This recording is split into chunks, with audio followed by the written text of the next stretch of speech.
दर्शकों ब्रेक तो बाद तुहाडा सब दा भरपूर स्वागत है। व्यूअर्स हुण आपां अपने प्रोग्राम नूं होर अगे वधांदे हां। अज दे दूसरे अहम इशू दे नाल उस दे विच आपां गलबात करन जा रहे हां कि स्वीडन विचली एक प्रमुख संस्था Stockholm International Peace Research Institute ने अपनी एक ताज़ा रिपोर्ट विच कहा है कि भारत ने वरा 2020 विच बाहरले मुल्कां तों लगभग 73 बिलियन डॉलर के हथियार खरीदे हैं। सो व्यूअर्स वेखण वाली गल यह है कि भारत विच लखां लोग बिना ऑक्सीजन तो बिना हस्पतालों तो मर रहे हैं, पर इस जनूनी हिंदूतवी ने 2020 विच कोविड-19 नाल लड़न का प्रबंध करन दी थां 73 बिलियन डॉलर का जंगी समान खरीदिया है। सो की ये खुद तबाही नूं सद्दा देण वाली गल नहीं लगती? सो इस बारे आपां गलबात करन जा रहे हैं। सो असीं चाहांगे कि तुसां नाल इसे तरह ही बने रहना। देखण सुन लई लिखण लई तुहाडा सब दा बहुत बहुत शुक्रिया। जी डॉक्टर साहब की विचार ने? देखो दुनिया च ਜਿਹੜੇ ਰਜੀਮ ਜਾਂ ਜਿਹੜੀਆਂ ਬਾਦਸ਼ਾਹੀਆਂ ਜਿਹੜੇ ਅੰਪਾਇਰ ਡਿਗੇ बिल्कुल ਉਹਨਾਂ ਦੀਆਂ ਫੇਲਿਅਰਸ ਦੇ ਜਦੋਂ ਅਸੀਂ ਬੀਤੇ ਇਤਿਹਾਸ ਦੇ ਕਾਰਨ ਦੇਖਦੇ ਹਾਂ ਔਰ ਅੱਜ ਆਪਣੀਆਂ ਅੱਖਾਂ ਸਾਹਮਣੇ ਦੇਖ ਰਹੇ ਹਾਂ ਕਿ ਇਹ ਮੋਦੀ ਦਾ ਹਿੰਦੂਤਵਾ ਦਾ ਹਿੰਦੂਡਮ ਕਿਵੇਂ ਕਲੈਪਸ ਹੋਣ ਵੱਲ ਜਾ ਰਿਹਾ ਤੇ ਫਿਰ ਇਹ ਨਜ਼ਰ ਆਉਂਦਾ ਹੈ ਕਿ ਜਿਹੜੀਆਂ ਪ੍ਰਾਇਰਟੀਜ਼ ਉਹਨਾਂ ਜਿਹੜੇ ਵੀ ਬਾਦਸ਼ਾਹਤਾਂ ਸਨ ਜਾਂ ਐਮਪਾਇਰ ਸਨ ਉਹਨਾਂ ਦੀਆਂ ਹੋਣੀਆਂ ਚਾਹੀਦੀਆਂ ਸੀ, ਉਹਦੀ ਥਾਂ 'ਤੇ ਜਦੋਂ ਗੈਰ ਜ਼ਰੂਰੀ ਚੀਜ਼ਾਂ ਵਿੱਚ ਰੁੱਝ ਜਾਂਦੇ ਨੇ ਤਾਂ ਫਿਰ ਉਹ ਤਬਾਹੀ ਨੂੰ ਸੱਦਾ ਦੇਣਾ ਹੁੰਦਾ। ਜਿਵੇਂ ਰੋਮਨ ਐਮਪਾਇਰ ਦੇ ਹਵਾਲੇ ਨਾਲ ਹੀ ਹੁੰਦਾ ਹੈ ਕਿ ਬਈ Rome was burning and Nero was playing on the flute, ਕਿ ਬਈ ਰੋਮ ਸੜ ਰਿਹਾ ਸੀ, ਨੀਰੋ ਬੰਸਰੀ ਵਜਾ ਰਿਹਾ ਸੀ। ਆਨਾ ਬੰਸਰੀ ਦੀ ਤਾਂ ਉਹ ਹੋਰ ਸਾਜ਼ ਹੈ। ਇਸੇ ਅੰਦਾਜ਼ ਦੇ ਵਿੱਚ ਈਵਨ ਬਗਦਾਦ ਦੇ ਵਿੱਚ ਜਦੋਂ ਇਸਲਾਮਿਕ ਸਿਵਲਾਈਜੇਸ਼ਨ ਦੀ ਤਬਾਹੀ ਦਾ ਜ਼ਿਕਰ ਹੁੰਦਾ ਹੈ ਕਿ ਕਿਵੇਂ ਉਹ ਪਹਿਲਾਂ ਚੰਗੇਜ਼ ਖਾਨ ਔਰ ਬਾਅਦ ਦੇ ਵਿੱਚ ਹਲਾਕੂ ਔਰ ਦੂਸਰਿਆਂ ਨੇ ਜਿਹੜੀ ਤਬਾਹੀ ਕੀਤੀ, ਉਹਦਾ ਇਹੀ ਹੈ ਕਿ ਜੀ ਇੱਕ ਪਾਸੇ ਚਾਰ ਚਫੇਰੇ ਜਿਹੜੇ ਨੇ ਉਹ ਜੰਗਜੂ ਕਿਸਮ ਦੇ ਲੋਕ ਆਪਣੇ ਮਾੜੇ ਇਰਾਦੇ ਰੱਖ ਰਹੇ ਸੀ ਔਰ ਬਗਦਾਦ ਦੇ ਵਿੱਚ ਜਿਹੜੇ ਉਸ ਵੇਲੇ ਦੇ ਰੂਲਰ ਸੀ ਔਰ ਉਹਨਾਂ ਦਾ ਜਿਹੜਾ ਇੰਟੈਲੀਜੈਂਸ਼ੀਆ ਸੀ ਜਾਂ ਉਹਨਾਂ ਦੇ ਸਕਾਲਰ ਸੀ, ਉਹ ਇਹ ਡਿਬੇਟ ਕਰ ਰਹੇ ਸੀ ਕਿ ਤੋਤਾ ਮਾਰਨਾ ਹਲਾਲ ਹੈ ਜਾਂ ਹਰਾਮ ਹੈ। ਈਵਨ ਭਾਰਤ ਦੇ ਵਿੱਚ ਮੁਗਲਿਆ ਸਾਮਰਾਜ ਦੇ ਹਵਾਲੇ ਨਾਲ ਵੀ ਇਹੀ ਹੁੰਦਾ ਹੈ ਕਿ ਭਾਈ ਉਹ ਜਦੋਂ ਕਿ ਇਹ ਗਜ਼ਲ ਔਰ ਦੂਸਰੇ ਨਾਚ ਔਰ ਰਕਸ ਇਸ ਦੇ ਵਿੱਚ ਕੋਈ ਉਲਝਦਾ ਹੈ ਤੇ ਫਿਰ ਜਿਹੜੀਆਂ ਚੀਜ਼ਾਂ ਤੁਸੀਂ ਤਲਵਾਰ ਦੇ ਬਾਹੂਬਲ ਨਾਲ ਆਪਣੀ ਤਾਕਤ ਨਾਲ ਵੀ ਹਾਸਲ ਕੀਤੀਆਂ ਹੁੰਦੀਆਂ ਨੇ ਉਹ ਜਿਹੜੀਆਂ ਤੁਹਾਡੇ ਹੱਥੋਂ ਨਿਕਲ ਜਾਂਦੀਆਂ। ਔਰ ਸਿੱਖ ਐਮਪਾਇਰ ਦੇ ਹਵਾਲੇ ਨਾਲ ਵੀ ਜੇ ਅਸੀਂ ਦੇਖੀਏ ਤੇ ਭਾਈ ਫਿਰ ਜ਼ਾਹਰ ਇਹੀ ਹੁੰਦਾ ਹੈ ਕਿ ਜਦੋਂ ਤੁਸੀਂ ਇਹ ਪਲਾਨ ਨਹੀਂ ਕੀਤਾ ਕਿ ਤੁਸੀਂ ਜਿਸ ਗੱਲ ਨੂੰ ਬਣਾਉਣ ਦੇ ਲਈ ਮਿਹਨਤ ਕੀਤੀ ਹੈ, ਤੁਹਾਡੇ ਅੱਗੋਂ ਜਿਹੜੇ ਵਾਰਿਸ ਨੇ ਉਹ ਕਿੰਨੇ ਕੁ ਜ਼ਿੰਮੇਵਾਰ ਨੇ, ਤੇ ਜੇ ਉਸ ਕਿਸਮ ਦੇ ਘੱਟ ਅਕਲ ਖਾਨਾ ਜੰਗੀ 'ਚ ਉਲਝਦੇ ਨੇ ਤੇ ਦੁਸ਼ਮਣ ਤਾਂ ਹਮੇਸ਼ਾ ਹੀ ਇਸ ਤਾਕ 'ਚ ਹੁੰਦਾ ਹੈ ਕਿ ਉਹਨੇ ਤੁਹਾਨੂੰ ਕਿਵੇਂ ਡਿਫੀਟ ਕਰਨਾ। ਔਰ ਇਹ ਤਾਂ ਇੱਕ ਪਾਰਟ ਹੈ ਜਦੋਂ ਦੁਸ਼ਮਣ ਸਾਜ਼ਿਸ਼ ਕਰਦਾ, ਪਰ ਇੱਕ ਹਿੱਸਾ ਹੁੰਦਾ ਜਿਹਨੂੰ ਕਹਿੰਦੇ ਨੇ ਆਪਣੇ ਪੈਰਾਂ 'ਤੇ ਆਪ ਕੁਹਾੜੀ ਮਾਰਨਾ। ਅੰਗਰੇਜ਼ੀ ਵਾਲੇ ਕਹਿੰਦੇ ਨੇ ਸੈਲਫ ਇਨਫਲਿਕਟਿਡ ਵੂੰਡਸ, ਮਤਲਬ ਕੋਈ ਤੁਹਾਡੇ 'ਤੇ ਵਾਰ ਨਹੀਂ ਕਰਦਾ, ਤੁਸੀਂ ਆਪ ਹੀ ਆਪਣੇ ਆਪ ਨੂੰ ਜਿਹੜਾ ਉਹ ਜ਼ਖਮੀ ਕਰ ਲੈਂਦੇ ਹੋ ਐਂਡ ਫਿਰ ਉਹ ਤੁਸੀਂ ਆਪ ਹੀ ਬਲੀਡ ਟੂ ਡੈਥ ਹੁੰਦੇ ਹੋ। ਤੇ ਜੇ ਜੋ ਮੋਦੀ ਨੇ ਉਸ ਭਾਰਤ ਦਾ ਇਹਦੇ 'ਚ ਕੋਈ ਸ਼ੱਕ ਨਹੀਂ ਹੈ ਕਿ 1991-92 ਤੱਕ ਪਹੁੰਚਦਿਆਂ ਇਹਨਾਂ ਦੀ ਇਕੋਨਮੀ ਦਾ ਹਾਲ ਇੰਨਾ ਮਾੜਾ ਸੀ ਕਿ ਈਵਨ IMF ਔਰ ਦੂਸਰਿਆਂ ਨੇ ਮੈਕਸੀਕੋ ਔਰ ਬ੍ਰਾਜ਼ੀਲ ਤੋਂ ਬਾਅਦ ਵਰਸਟ ਡੈਟਰ ਦੇ ਤੌਰ 'ਤੇ ਇੰਡੀਆ ਨੂੰ ਐਲਾਨਿਆ ਸੀ। ਚੰਦਰ ਸ਼ੇਖਰ ਦੇ ਪ੍ਰਾਈਮ ਮਿਨਿਸਟਰ ਹੁੰਦਿਆਂ 3 ਟਨ ਦੇ ਕਰੀਬ ਜਾਂ ਇਸ ਤੋਂ ਜ਼ਿਆਦਾ ਵੀ ਹੋ ਸਕਦਾ ਸੋਨਾ ਇਹਨਾਂ ਨੂੰ ਫਲਾਈ ਕਰਕੇ ਲਿਆਉਣਾ ਪਿਆ ਸੀ ਬਾਹਰ ਤਾਂ ਕਿ ਉਹ ਜਿਹੜੀ ਆਪਣੀ ਕਰਜ਼ੇ ਦੀ ਕਿਸ਼ਤ ਹੈ ਔਰ ਡਿਫਾਲਟਰ ਹੋਣ ਤੋਂ ਬਚ ਸਕਣ। ਮਨਮੋਹਨ ਸਿੰਘ 92 ਦੇ ਵਿੱਚ ਫਾਈਨੈਂਸ ਮਿਨਿਸਟਰ ਬਣਦਾ ਹੈ, ਬਾਹਰਲੀਆਂ ਕੰਪਨੀਆਂ ਮਲਟੀਨੈਸ਼ਨਲ ਦੇ ਦਰਵਾਜ਼ੇ ਖੁੱਲ੍ਹਦੇ ਨੇ ਜਿਹਨੂੰ ਇਕਨੋਮਿਕਲ ਰਿਫਾਰਮ ਕਿਹਾ ਜਾਂਦਾ ਹੈ। ਔਰ ਉਹ ਭਾਰਤ ਜਿਹਦਾ ਫੋਰਨ ਐਕਸਚੇਂਜ ਰਿਜ਼ਰਵ ਜਿਹੜਾ ਹੈ ਉਹ 10-12 ਬਿਲੀਅਨ ਡਾਲਰ ਦੇ ਉੱਤੇ ਆ ਕੇ ਟਿਕਿਆ ਹੋਇਆ ਸੀ, ਉਹ ਕਿਵੇਂ ਇਕੋਨਮੀ ਨੂੰ ਇੱਕ ਬੂਸਟ ਮਿਲਦਾ ਹੈ। ਔਰ ਅਕਸਰ ਇੱਕ ਸਾਡੇ ਸਿਆਣੇ ਦੋਸਤ ਇਕੋਨਮਿਸਟ ਉਹ ਕਹਿੰਦੇ ਹੁੰਦੇ ਨੇ ਕਿ ਜੀ ਇੰਡੀਆ ਨੇ ਤਾਂ 91-92 'ਚ ਹੀ ਕਲੈਪਸ ਹੋ ਜਾਣਾ ਸੀ, ਇਹ ਸਾਡੇ ਪੱਗ ਵਾਲੇ ਭਰਾ ਨੇ ਇਹਨਾਂ ਨੂੰ 10-15 ਸਾਲ ਜਿਹੜੇ ਨੇ ਉਹ ਲੀਜ਼ ਆਫ ਲਾਈਫ ਦੇ ਦਿੱਤੇ ਕਿ ਉਹਨਾਂ ਦੇ ਮਰੀ ਹੋਈ ਇਕੋਨਮੀ ਨੂੰ ਵਾਪਸ ਜ਼ਿੰਦਾ ਕਰ ਦਿੱਤਾ। ਪਰ ਇਨ ਦਾ ਐਂਡ ਤੁਸੀਂ ਕਿੰਨੀ ਕੁ ਦੇਰ ਕਿਸੇ ਨੂੰ ਆਰਟੀਫੀਸ਼ੀਅਲ ਸਾਹ ਨਾਲ ਜਿਉਂਦਾ ਰੱਖ ਸਕਦੇ ਹੋ ਜੇ ਪੱਲੇ ਕਰਤੂਤ ਨਾ ਹੋਏ। 2014 ਚ ਮੋਦੀ ਆਉਂਦਾ ਹੈ ਔਰ ਕਿਵੇਂ ਇਹ ਫਿਰ ਸਾਰੀ ਨੀਤੀ ਕਿਵੇਂ ਮੁਲਕ ਨੂੰ ਵੇਚਣ ਦਾ ਪ੍ਰੋਗਰਾਮ ਸ਼ੁਰੂ ਹੁੰਦਾ ਹੈ, ਕਿਵੇਂ ਉਹ ਨੀਤੀਆਂ ਉਹ GST ਦੇ ਨਾਂ ਥੱਲੇ ਹੋਏ, ਨੋਟਬੰਦੀ ਹੋਏ, ਕਿਵੇਂ ਅੰਬਾਨੀ, ਅਡਾਨੀ, ਪਤੰਜਲੀ ਇਹ ਸਾਰੇ ਜਿਹੜੇ ਨੇ ਇਹ ਲੁੱਟਣ ਤੇ ਆਉਂਦੇ ਨੇ, ਤੇ ਕਿਵੇਂ ਉਹ ਜਿਹੜੇ 18-19 ਦੀ ਲਿਸਟ ਹੈ ਉਹ ਲਲਿਤ ਮੋਦੀ ਤੋਂ ਲੈ ਕੇ ਔਰ ਵਿਜੇ ਮਲਾਇਆ ਔਰ ਇਹ ਸਾਰੇ ਕਿਵੇਂ ਉਹ ਮੁਲਕ ਨੂੰ ਲੁੱਟਦੇ ਨੇ, ਇੱਕ ਵੱਖਰੀ ਕਹਾਣੀ ਹੈ। ਪਰ ਜਿਹੜਾ ਤੁਹਾਡੇ ਕੋਲ ਰਿਜ਼ਰਵ ਪਿਆ ਹੋਇਆ ਹੈ ਜਾਂ ਜਿਹੜਾ ਤੁਹਾਡਾ ਜਿਹਨੂੰ ਤੁਸੀਂ ਕਿਸੇ ਵੀ ਕ੍ਰਾਈਸਿਸ ਦੇ ਲਈ ਦੇਖੋ, ਹਾਕਮ ਜਦੋਂ ਮਾਈ ਬਾਪ ਲੋਕ ਕਹਿੰਦੇ ਨੇ ਕਿ ਭਾਈ ਸਾਡੇ ਰੱਬ ਦਾ ਫਰਜ਼, ਰੱਬ ਤਾਂ ਕੁੱਲ ਆਲਮ ਦਾ ਰੱਬ ਹੈ, ਉਹਨੇ ਤਾਂ ਦੇਖਣਾ ਕਿ ਉਹਨੇ ਹਰ ਇੱਕ ਨੂੰ ਕਿਵੇਂ ਰਿਜ਼ਕ ਦੇਣਾ ਹੈ, ਬਿਲਕੁਲ ਕਿਵੇਂ ਹਰ ਇੱਕ ਨੂੰ ਉਹਨੇ ਉਸ ਦੀਆਂ ਲੋੜਾਂ ਦੇਣੀਆਂ ਨੇ। ਪਰ ਇਹ ਜਿਹੜੇ ਹਾਕਮ ਹੁੰਦੇ ਨੇ ਇਹ ਆਲਮੋਸਟ ਉਸੇ ਰੋਲ 'ਚ ਹੀ ਹੁੰਦੇ ਨੇ। ਇਸ ਲਈ ਜਦੋਂ ਅਸੀਂ ਸੋਵਰਨਿਟੀ ਦੀ ਗੱਲ ਕਰਦੇ ਹਾਂ, ਸੋਵਰਨਿਟੀ ਰੱਬ 'ਚੋਂ ਨਿਕਲਦੀ ਹੈ, ਪਰ ਉਹਨਾਂ ਦੇ ਲਈ ਆਪਣੀ ਰਿਆਇਆ 'ਚ ਹਰ ਇੱਕ ਨੂੰ ਬਰਾਬਰ ਸਮਝਣਾ, ਹਰ ਇੱਕ ਦੀਆਂ ਲੋੜਾਂ ਪੂਰੀਆਂ ਕਰਨੀਆਂ, ਪ੍ਰਾਇਰਟੀਜ਼ ਡਿਸਾਈਡ ਕਰਨੀਆਂ ਕਿ ਉਹਨਾਂ ਦੇ ਲਈ ਕੀ ਹੈ। ਤੇ ਜਿੱਥੇ ਹਾਕਮ, ਔਰ ਇਹਦੇ 'ਚ ਕੋਈ ਸ਼ੱਕ ਨਹੀਂ ਹੈ, ਅਸੀਂ ਅਕਸਰ ਇਹ ਦੁਹਰਾਉਂਦੇ ਹਾਂ ਕਿ ਇਹ ਮੋਦੀ ਦਾ ਚੀਫ ਮਿਨਿਸਟਰ ਗੁਜਰਾਤ ਤੋਂ ਪ੍ਰਾਈਮ ਮਿਨਿਸਟਰ ਤੱਕ ਪਹੁੰਚਣਾ, ਹਿੰਦੂ ਹਿਰਦੇ ਸਮਰਾਟ ਔਰ ਹਜ਼ਾਰਾਂ ਮੁਸਲਮਾਨਾਂ ਦੇ ਖੂਨ ਦੇ ਨਾਲ ਇਸ ਨੇ ਗੁਜਰਾਤ ਦੀ ਧਰਤੀ ਨੂੰ ਰੰਗਿਆ। ਔਰ ਉਸ ਵੇਲੇ ਬੇਸ਼ੱਕ ਵਾਜਪਾਈ ਵੀ ਜਿਹੜਾ ਹਿੰਦੂਤਵੀ ਏਜੰਡੇ ਦਾ ਹੀ ਝੰਡਾ ਬਰਦਾਰ ਸੀ, ਉਹਨੇ ਇਹ ਸੁਜੈਸਟ ਵੀ ਕੀਤਾ, ਉਹਨੇ ਇੱਕ ਲਫ਼ਜ਼ ਇਸਤੇਮਾਲ ਕੀਤਾ ਕਿ ਰਾਜ ਧਰਮ ਇਹ ਸਿਖਾਉਂਦਾ ਹੈ ਕਿ ਤੁਸੀਂ ਹਰ ਇੱਕ ਦੇ ਨਾਲ ਇਨਸਾਫ ਕਰਨਾ, ਔਰ ਜਿਹੜੇ ਰਾਜ ਧਰਮ ਦਾ ਪਾਲਣ ਨਹੀਂ ਕਰਦੇ ਉਹਨਾਂ ਨੂੰ ਜਿਹੜਾ ਉਹ ਰਾਜੇ ਰਹਿਣ ਦਾ ਹੱਕ ਨਹੀਂ। ਸੋ ਇਹ ਇੰਡੀਕੇਸ਼ਨ ਸੀ ਕਿ ਮੋਦੀ ਅਸਤੀਫਾ ਦੇ, ਔਰ ਇਹਦੇ 'ਚ ਕੋਈ ਲੇਕਿਨ ਉਸ ਤੋਂ ਬਾਅਦ ਗੋਆ 'ਚ BJP ਦੀ ਜਿਹੜੀ ਹੈ ਉਹ ਉਹਨਾਂ ਦੀ ਸਮਿਟ ਸੀ ਔਰ ਉਹਦੇ 'ਚ RSS ਨੇ ਪ੍ਰਵੇਲ ਕੀਤਾ। ਉਹਨਾਂ ਨੇ ਕਿਹਾ ਵੀ ਸਾਡਾ ਏਜੰਡਾ ਇਹੀ ਲਾਗੂ ਕਰ ਸਕਦਾ ਹੈ, ਔਰ ਵਾਜਪਾਈ ਵਰਗੇ ਨੂੰ ਵੀ ਜਿਹੜਾ ਹੈ ਉੱਥੇ ਕੀ ਚੁੱਪ ਕਰਕੇ ਬਹਿਣਾ ਪਿਆ। ਔਰ ਮੋਦੀ ਨੂੰ ਉਹਨਾਂ ਨੇ ਦੇਖਿਆ ਵੀ ਇਹ ਇਕੱਲਾ ਚੀਫ ਮਿਨਿਸਟਰ ਹੀ ਨਹੀਂ, ਇਹ ਤਾਂ ਪ੍ਰਾਈਮ ਮਿਨਿਸਟਰ ਬਣਨ ਦੇ ਕਾਬਲ ਹੈ। RSS ਦਾ ਡਿਸੀਜਨ ਸੀ। ਔਰ ਜਦੋਂ ਕਿਸੇ ਦਾ ਕ੍ਰਾਈਟੇਰੀਆ ਹੀ ਬੇਰਹਿਮੀ ਹੈ ਤੇ ਉਹਨਾਂ ਤੋਂ ਅਸੀਂ ਜੇ ਰਹਿਮ ਐਕਸਪੈਕਟ ਕਰੀਏ, ਔਰ ਕਿਵੇਂ ਫਿਰ ਮੋਦੀ ਨੇ ਅੱਜ ਉਹ ਸੁਪਰ ਸਪਰੈਡਰ ਵੀ ਬਣਿਆ ਕਰੋਨਾ ਦਾ। ਲੇਕਿਨ ਇੱਕ ਗੱਲ ਦਾ ਧਿਆਨ ਰਹੇ ਕਿ ਇਹ ਜਦੋਂ ਅਸੀਂ ਦੇਖਦੇ ਹਾਂ ਕਿ ਫਰਵਰੀ 2020 ਤੋਂ ਇਸ ਦੀ ਸ਼ੁਰੂਆਤ ਹੁੰਦੀ ਹੈ COVID-19 ਦੀ, ਲਗਾਤਾਰਤਾ ਨਾਲ ਵੁਹਾਨ ਚਾਈਨਾ ਤੋਂ ਸ਼ੁਰੂਆਤ ਹੁੰਦੀ ਹੈ ਔਰ ਭਾਰਤ ਔਰ ਬਾਅਦ 'ਚ ਅਸੀਂ ਯੂਰਪ ਔਰ ਅਮਰੀਕਾ ਸਾਰਿਆਂ ਨੇ ਸਫ਼ਰ ਕੀਤਾ। ਹੁਣ ਬਾਹਰਲੇ ਮੁਲਕ ਆਪਣੀ ਇਕੋਨਮੀ ਜਿਨ੍ਹਾਂ ਦੀ ਸਿਮਟਦੀ ਹੈ ਉਹ ਇਸ ਗੱਲ ਦਾ ਪ੍ਰਬੰਧ ਕਰਦੇ ਨੇ, ਜਿਨ੍ਹਾਂ ਦੇ ਕੋਲ ਰਿਸੋਰਸਿਸ ਨਹੀਂ ਨੇ, ਕਿ ਉਹਨਾਂ ਨੇ ਕਿਵੇਂ ਆਪਣੇ ਲੋਕਾਂ ਨੂੰ ਅੱਗੋਂ ਪ੍ਰੋਟੈਕਟ ਕਰਨਾ।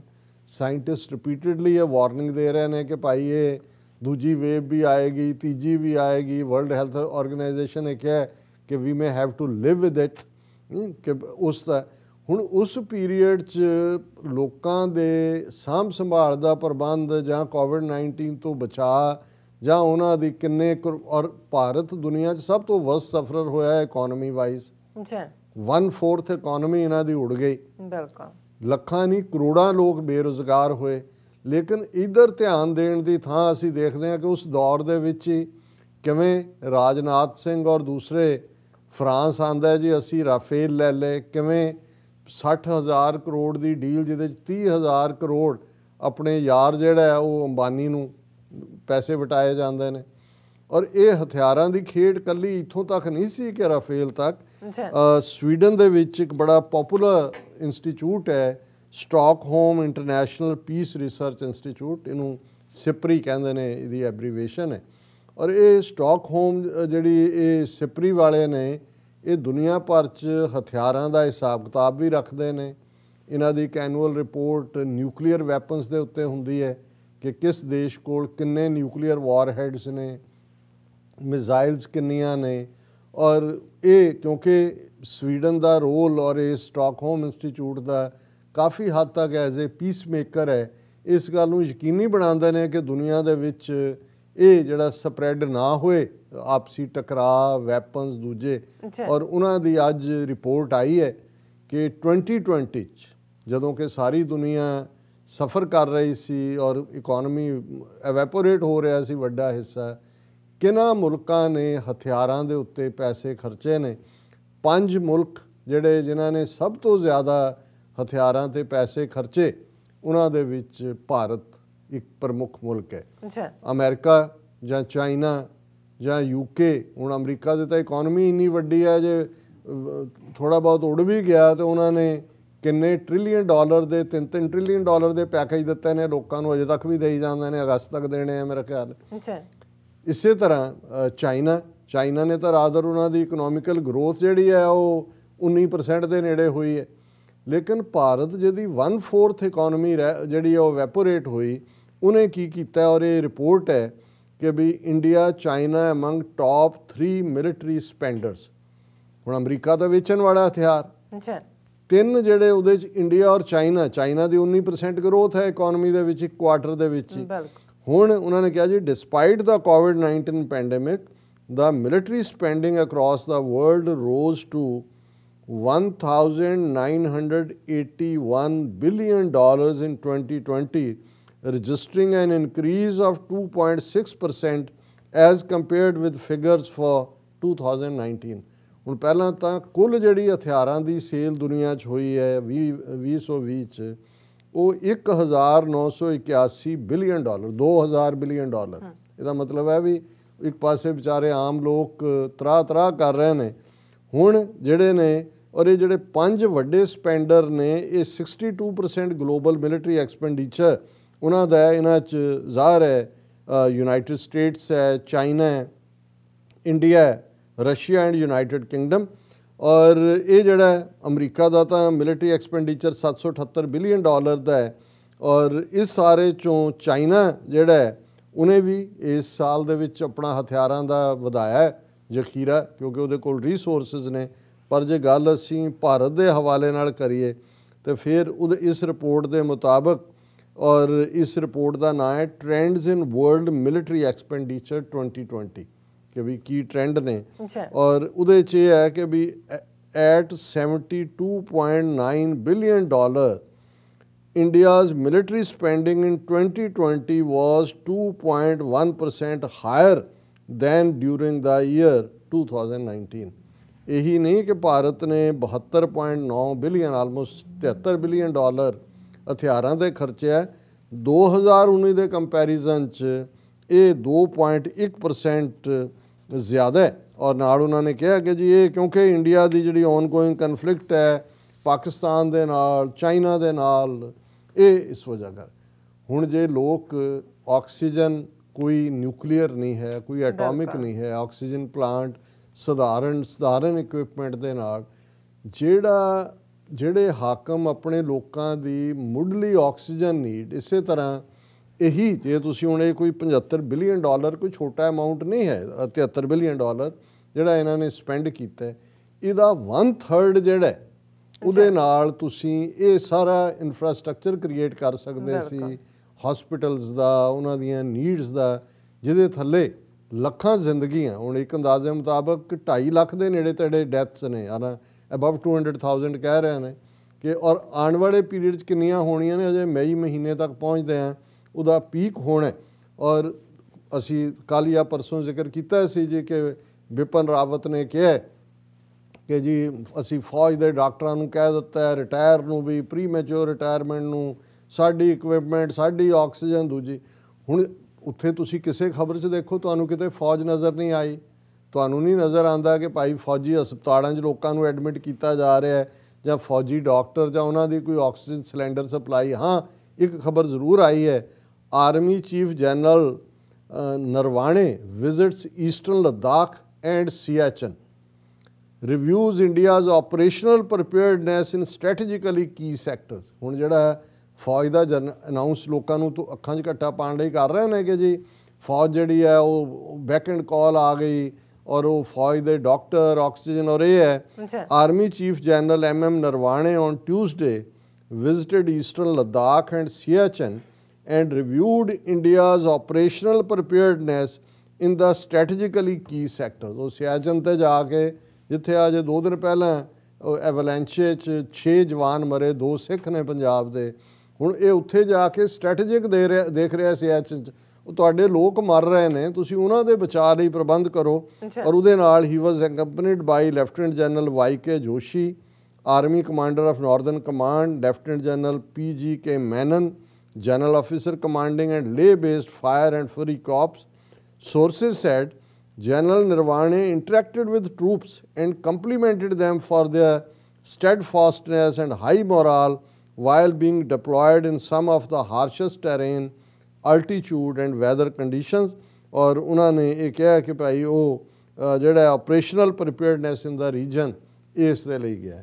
ਹੁਣ ਇਸ ਨੂੰ ਜੇ ਪਿਛਲੇ ਸਾਮਰਾਜਾਂ ਦੀ ਤਬਾਹੀ ਦਾ ਜ਼ਿਕਰ ਕਰਦੇ ਹਾਂ, ਜਿਵੇਂ ਅਸੀਂ ਕਿਹਾ ਕਿ ਲੋਕਾਂ ਨੂੰ ਦਰਪੇਸ਼ ਮੁਸ਼ਕਲਾਂ ਕੀ ਸਨ ਔਰ ਹਾਕਮ ਕਿਸ ਦੇ ਵਿੱਚ ਉਲਝੇ ਹੋਏ ਸਨ, ਤੇ ਅੱਜ ਜੇ $73 ਬਿਲੀਅਨ ਦੇ 2020 'ਚ ਹਥਿਆਰ ਖਰੀਦਦੀ ਹੈ ਮੋਦੀ ਸਰਕਾਰ, ਔਰ ਉਹਦੇ 'ਚੋਂ ਵੀ ਕਿਉਂਕਿ ਇਹ ਹਥਿਆਰ ਇਸ ਲਈ ਕਿ ਯਾਰਾਂ ਨੂੰ ਫਾਇਦਾ ਪਹੁੰਚਾਉਣਾ। ਜੇ 60,000 ਕਰੋੜ ਦੇ ਰਫੇਲ 'ਚੋਂ 30,000 ਕਰੋੜ ਆਪਣੇ ਯਾਰ ਨੂੰ ਦਵਾਏ ਜਾਂਦੇ ਨੇ, ਤੇ $73 ਬਿਲੀਅਨ ਕੋਈ ਇਹ ਨਹੀਂ ਹੈ ਕਿ ਨੇਸ਼ਨ ਦੀ ਕੋਈ ਵੈਲਫੇਅਰ ਲਈ ਹੈ।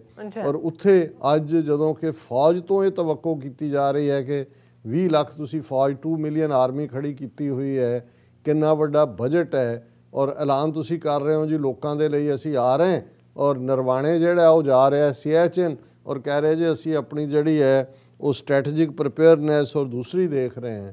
ਇਹ ਹੁੰਦਾ ਹੈ ਕਿ ਭਾਈ ਜਿਹਨੂੰ ਇਹਨਾਂ ਦੇ ਆਪਣੇ ਹੀ ਸ਼ਲੋਕ ਸੰਸਕ੍ਰਿਤ ਦੇ ਵਿੱਚ ਹੈ, ਵਿਨਾਸ਼ ਕਾਲੇ ਵਿਪਰੀਤ ਬੁੱਧੇ, ਕਿ ਜਦੋਂ ਬੰਦੇ ਦੀ ਤਬਾਹੀ ਆਉਂਦੀ ਹੈ, ਵਿਨਾਸ਼ ਆਉਂਦਾ ਹੈ, ਤੇ ਉਹਦੀ ਅਕਲ ਪੁੱਠੀ ਹੋ ਜਾਂਦੀ ਹੈ। ਤੇ ਉਹ ਅੰਗਰੇਜ਼ੀ ਵਾਲੇ ਕਹਿੰਦੇ ਨੇ ਕਿ when God wants to destroy man he makes him mad, ਕਿ ਜਦੋਂ ਬੰਦਾ ਰੱਬ ਕਿਸੇ ਨੂੰ ਤਬਾਹ ਕਰਨਾ ਚਾਹੁੰਦਾ ਉਹਨੂੰ ਪਾਗਲ ਬਣਾ ਦਿੰਦਾ ਹੈ। ਔਰ ਹੁਣ ਜੇ ਇਹਨਾਂ ਦਾ ਇਹ ਹਾਲ ਦੇਖਣਾ ਹੋਏ ਕਿ ਕਿਸ ਰਸਤੇ ਤੁਰੇ ਹੋਏ ਨੇ, ਇਹਨਾਂ ਦਾ ਟੋਟਲ ਸਰਵਨਾਸ਼, ਪਰ ਅਨਫੋਰਚੂਨੇਟਲੀ ਹਾਕਮ ਜਦੋਂ ਕੁਰਾਏ ਪੈਂਦੇ ਨੇ ਉਹਨਾਂ ਦੀ ਤਬਾਹੀ ਤਾਂ ਹੁੰਦੀ ਹੈ, ਪਰ ਕਿੰਨਾ ਨਾਲ ਜਿਹੜੇ ਨੇ ਉਹ ਲੈ ਜਾਂਦੇ ਨੇ, ਕਿਵੇਂ ਬੇਗੁਨਾਹ ਲੋਕ ਅੱਜ ਜਿਹੜੇ ਨੇ ਉਹ ਸਫ਼ਰ ਕਰ ਰਹੇ ਨੇ, ਇਹ ਵੀ ਰੱਬ ਜਾਣਦਾ ਕਿ ਉਸ ਦੀ ਕੀ ਖੇਡ ਹੈ। ਪਰ ਇਹਦੇ 'ਚ ਕੋਈ ਸ਼ੱਕ ਨਹੀਂ ਕਿ ਇਹ ਮੋਦੀ ਸਾਮਰਾਜ ਅਲਟੀਮੇਟਲੀ ਦੇਸ਼ ਨੂੰ ਤਾਂ ਤਬਾਹ ਕਰੇਗਾ ਹੀ ਕਰੇਗਾ, ਔਰ ਲੋਕਾਈ ਦੇ ਨਾਲ ਜੋ ਹੋ ਰਿਹਾ ਆਉਣ ਵਾਲੇ ਸਮੇਂ 'ਚ ਇਸ ਤੋਂ ਵੀ ਬਦਤਰ ਹੋਣ ਜਾ ਰਿਹਾ। ਜੀ ਡਾਕਟਰ ਸਾਹਿਬ ਤੁਹਾਡਾ ਬਹੁਤ ਬਹੁਤ ਸ਼ੁਕਰੀਆ। ਸਵਾਗਤ ਲੈਣਾ ਬ੍ਰੇਕ ਵਿਊਅਰਸ, ਤੁਸੀਂ ਸਾਨੂੰ ਇਸੇ ਤਰ੍ਹਾਂ ਬਣੇ ਰਹਿਣਾ। ਮਿਲਦੇ ਹਾਂ ਆਫਟਰ ਦਿਸ ਸ਼ਾਰਟ ਬ੍ਰੇਕ।